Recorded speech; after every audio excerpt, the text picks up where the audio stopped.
আসসালামু আলাইকুম। আজকের হাদিসের বিষয় হচ্ছে অল্প সময়ে অনেক নেকি লাভের আমল।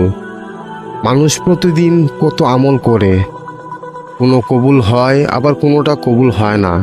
তবে কিছু আমল আছে যাতে অনেক লাভ হওয়া যায়। প্রিয় নবী মুহাম্মদ সাল্লাল্লাহু আলাইহি ওয়াসাল্লাম উম্মতকে এমনই একটা শিক্ষা দিয়েছেন। তিনি বললেন, তোমাদের জন্য কি দৈনিক 1000 নেকি লাভ করা কোনো কঠিন? তখন এক সাহাবী বললেন, আল্লাহর রাসূল, কি করলে 1000 নেকি লাভ করা যাবে?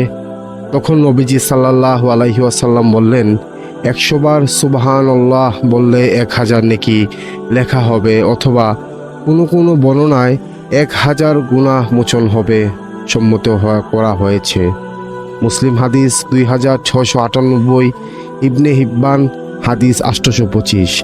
এছাড়া হাদিসে এসেছে, যে ব্যক্তি ফজরের নামাজের পর 10 বার লা ইলাহা ইল্লাল্লাহু ওয়াহদাহু লা শারীকা লাহু লাহুল মুলকু ওয়া লাহুল হামদু ওয়া হুয়া আলা কুল্লি শাইইন কাদির পড়বে, এর বিনিময়ে তার আমলনামায় 4 জন গুলাম আজাদ করার সওয়াব লেখা হবে। সুবহানাল্লাহ। 10টি নেকি লেখা হবে, 10টি গুনাহ মাফ হবে, 10টি মর্যাদা বৃদ্ধি পাবে এবং এই কালিমাগুলো সন্ধ্যা পর্যন্ত তার জন্য শয়তান থেকে রক্ষার কারণ হবে।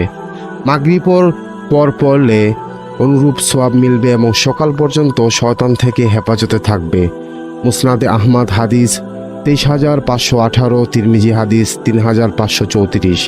বিভিন্ন বর্ণনা রয়েছে, নামাজের বৈঠক থেকে উঠার আগে, কোনো কথা বলার আগেই এই দোয়া পড়বে। কোনো বর্ণনায় শুধু নামাজের পর পড়ার কথা এসেছে। তিরমিজি হাদিস 3534, 3474, মুসনাদে আহমদ হাদিস 17990।